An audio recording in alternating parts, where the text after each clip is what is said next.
What's up, everybody? We're back with another NC90 Talk. I'm Nicholas, and this is my papa, Carlos. What's up? Today, we're going to be talking about the very good win against Seattle and the next upcoming Sunday night football game against the Broncos. What's your takeaway against Seattle? Before I get into the Seattle game, I have to talk about what happened to Trey Lance and his injury, and everything that's been going on this whole week about Kyle Shanahan and Jimmy G. And um, first of all, this is my personal opinion, right? I feel that we as fans are too wishy-washy. What does that mean? That the moment things are going great, we applaud. Hey, everything's good. Everything's perfect. The moment things go wrong, it's like we need to just jump boat, jump ship, and it's over. So what I heard this whole week was Kyle Shanahan caused this injury. Why are we running this guy so much? Why? I mean, it's so many questioning, so much doubting.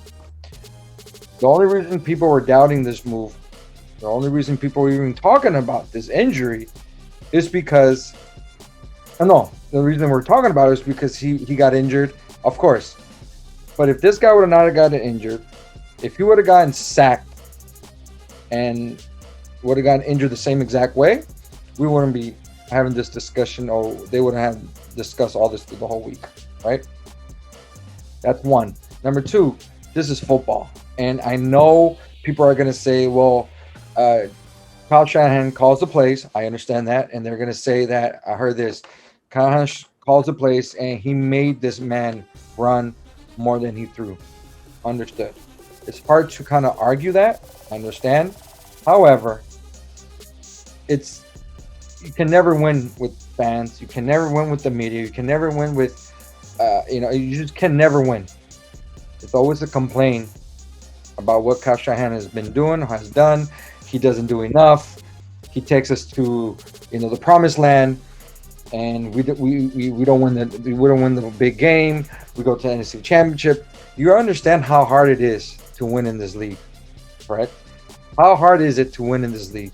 This is what irritates me, and people I don't think realize that we are lucky as Niner fans to be in a position the last 4 years, 3 years, to be in a position to make the playoffs and to make it to the Super Bowl and make it to the NFC Championship. Yes, we haven't won it. I get it. But you got to look around the league and how many teams are there who don't even make it to the playoffs, who barely even win a couple games. And here we are with our high expectations. Granted, we have an all-star team. And we need to win now because these guys they're not getting any younger, and we need to win now. So just to close this out, I really, really, really hope that Jimmy G does really well. I really hope he, even if we don't win the Super Bowl, I just hope he does really well and shuts up all the doubters. This guy, all he does is win. You look at his percentage, he wins. Yes, he could be a great. He hasn't done that well in the playoffs. Okay, but he gets us to that point. And people to say that he doesn't get us to that point is very, very idiotic. I gotta say, okay, he has done enough in multiple games the last 2-3 years. In the Rams, 2 3rd and 16 plays, the game against the Saints, games against our rivals, the game against Seattle. There were drives that he did himself to win the games. So at the end, even though against Seattle was the defense, but he got us in the position to be up. Okay, so there's a lot of games that people don't realize that he has won it with his arm. Yes, he has these issues. Yes, he throws interceptions or whatnot. But I feel that we as fans need to be a little bit more responsible. Media has to be a little bit more responsible. Kyle Shanahan, he may not be the right coach for us. He may not. We don't know. But we cannot be one day, yes, he's a genius, and the next day, oh, we hate him. What's wrong with this guy? He caused this guy to have an injury. We can't do that. I think that's very that's just weak. That's just lazy to do that. And it irritated me the whole entire game. I couldn't wait for us to get on the show today to speak my mind on this because I feel that we're in a very good position with Jimmy G. We're in very, very good position. Jimmy G comes on the field, doesn't even miss a beat. And I feel that he's going to continue that. Um, what happened to Trey Lance is horrible. What happened to Trey Lance could have happened to any player out there. If you saw what we saw on Monday, um, Buffalo Bills and the Eagles, their quarterbacks, what do? Run. They run. And yes, people are gonna say, well, don't compare to, they're not apples to apples, oranges. But what I'm trying to say is teams use their their quarterbacks in that same style. Trey Lance is young. Maybe they ran him one too many times. But that type of injury that he got, wasn't because he ran him too much. That type of injury could have happened in a sack. And I've seen people just roll over their ankle on a simple tackle. It wasn't because he ran it down the middle and that's why he broke his ankle. He broke his ankle because his foot got stuck. Okay, so that could have happened at any moment. So just to end with this is that we need to be a little bit more responsible as the media. We're not media, obviously, but we have to be more responsible when it comes to, putting all this blame on some people. We cannot be, cheering for our coach. We can't be cheering for our quarterback, and then the next second, oh, he needs to go. If Jimmy G goes 5-1, 10-1, okay, you'll hear all the praises. If he loses on Sunday, I'm like, oh, see, that's Jimmy. That's what it is. We're so spoiled. We have to take it day by day.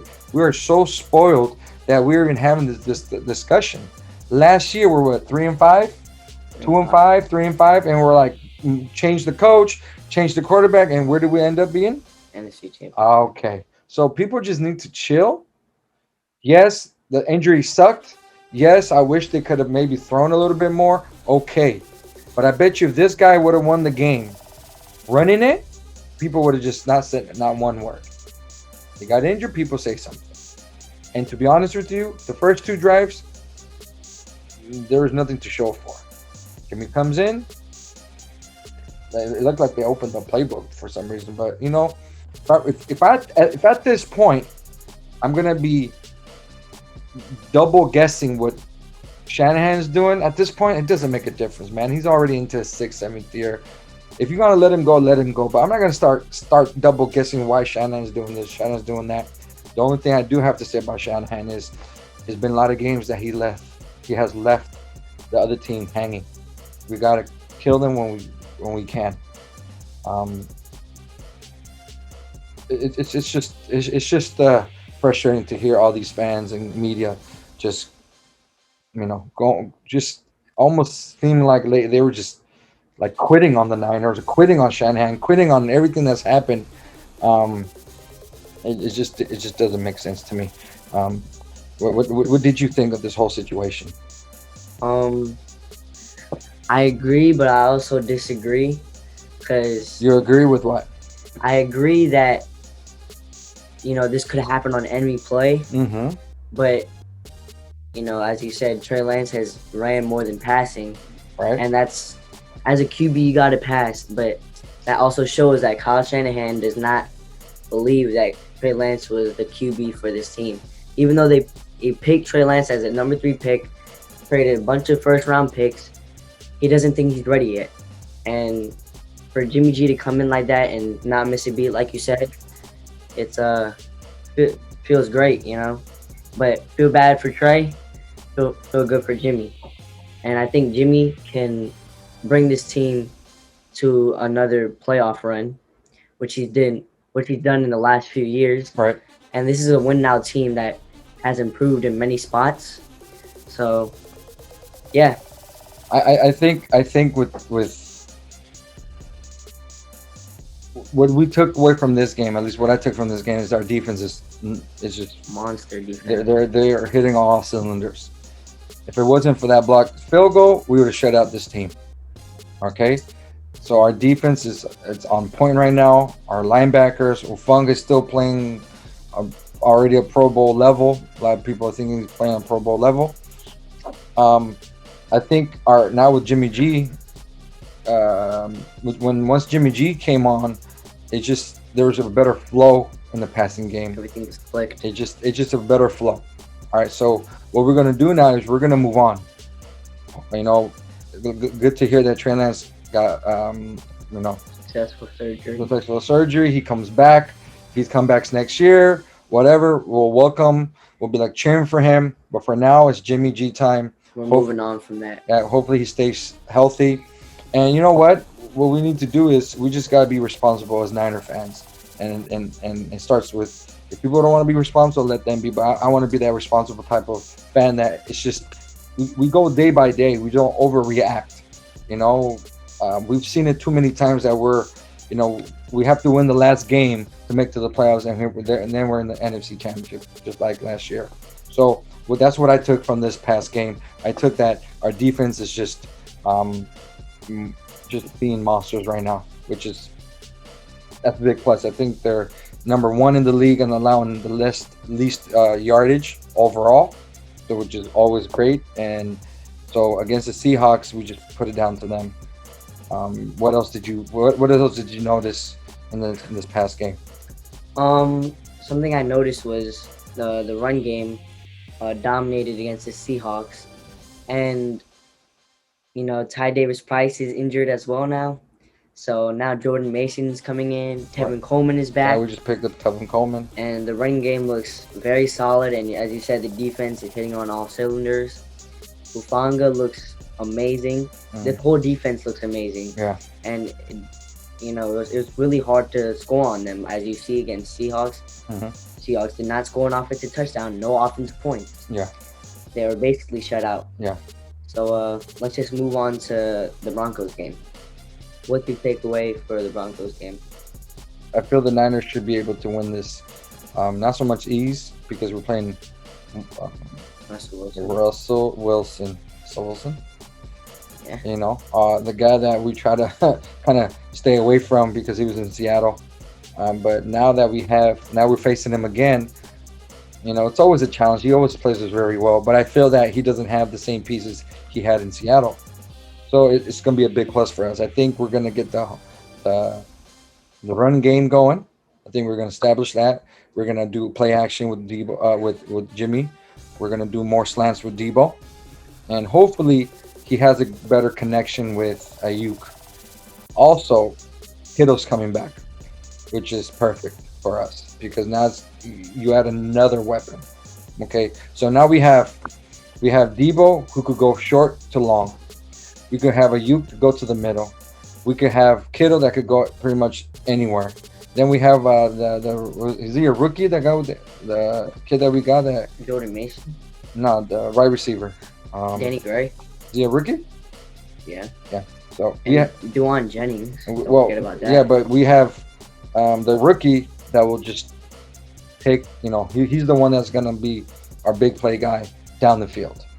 I'm talking about if Jimmy G needs to open it up, he's gonna go to him. Debo, we don't need Debo to do that. Debo could get a 5 yards and make it into 80 yards.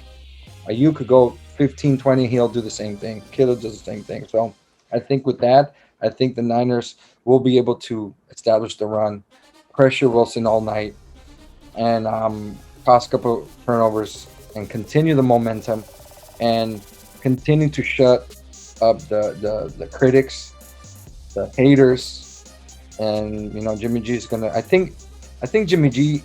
I feel that he's gonna have probably, if not his best, one of his best seasons ever. Just because I think he's gonna go out there and prove to everybody, okay, you guys all doubted me. You guys think I'm no good. You guys think all these things about me, and look what I'm gonna do again. Help this team, not bring this team. Help this team. And you know what? There's nothing wrong with just helping the team to get where they need to be. Because you're there. It's nothing wrong with that because we've seen a lot of Super Bowl champions with average quarterbacks. In fact, weaker than Jimmy G. I've gone to the Super Bowl and have won the Super Bowl. One has beaten the Niners, and that's Joe Flacco. So it can be done. I think will it be done this year? I don't know, but I feel that with Jimmy G now, I think the team's gonna roll. What's your expectations for this game? My expectations for this game is I've been predicting blowout wins for the Niners for the past 2 weeks, but I don't think it's gonna be a blowout, but I think it's gonna be a pretty big margin, not just a blowout win, just like 27-7. Hmm. I think, as you said, Jimmy G probably gonna want to have his best seasons of his career. And I think he's just gonna show everybody that you doubted me all this time, and Jimmy G's just gonna come out, and he even said that he feels good when they can push the ball down the field with his arm, and just speed up the offense, and when he's comfortable, he can get going. So I feel he's gonna get going against the Broncos and have like 300 yards, maybe 2 to 3 touchdowns. I think he's gonna have a good game, and it's gonna be a long day for the Broncos. Yeah. What's your prediction? My prediction is going to be 34 to 20. 34 to 14. Pretty high score on their end. I feel that it's going to be just the respect of Wilson. I think they're going to score at least 10. But I think I'm going to be calling it every week. Niners are going to end up averaging about. Last year they averaged 28 points per game with Jimmy. Now that Jimmy's back, I think they're going to be able to score more in the red zone, like what they did last week. So I think they're going to average. They're going to start averaging up to 28, even up to 30. So I think it'll be 30 to 10. 30 to 10. 30 to 10. So I feel it's going to be another win heading to Monday Night Football against LA Rams. Yeah. One more prediction is for the defense. What do you think is going to happen for the Niners defense? The defense, I feel that they're going to have at least 2 turnovers, a sack, fumble, or an interception on one or the other, or both. Or they're going to have 2, obviously. So I think they're going to go interception, and I feel that Bosa is going to eat all day and cause a fumble, or one of the linebackers is going to blitz and then just cause a fumble. One of those, Wilson try to scramble, and then they're going to sack them and strip them and go from there. But I think it's going to be a solid game for the defense again, and it's just going to – people are going to probably say, well, it's the Broncos, and they're really not good this year. But it don't make a difference. Win's a win. I'll take it any day. What about you? I think the Broncos are going to have a lot of garbage time points. So the 14 I said will probably be a lot of mostly garbage time points. At the end, yeah. And Niners are just going to dominate on defense and offense. I think they're going to have 2 picks and just, bring the pressure all game. And it's going to be in Russell Wilson's face. That's how it's going to call it the 2 picks. And I don't think the run game will be that solid for the Broncos this week, because this Niners defense will run over this Broncos offense, in my opinion. Yeah. And I feel like the corners are going to lock down the wide receivers, and it's going to be tough for Russell Wilson to look to anywhere, and that will cause a lot of sacks, interceptions, etc. Yep. That's it. That's it, man. Thank you guys for watching. Hope you guys enjoyed. Let's go Niners. Let's go.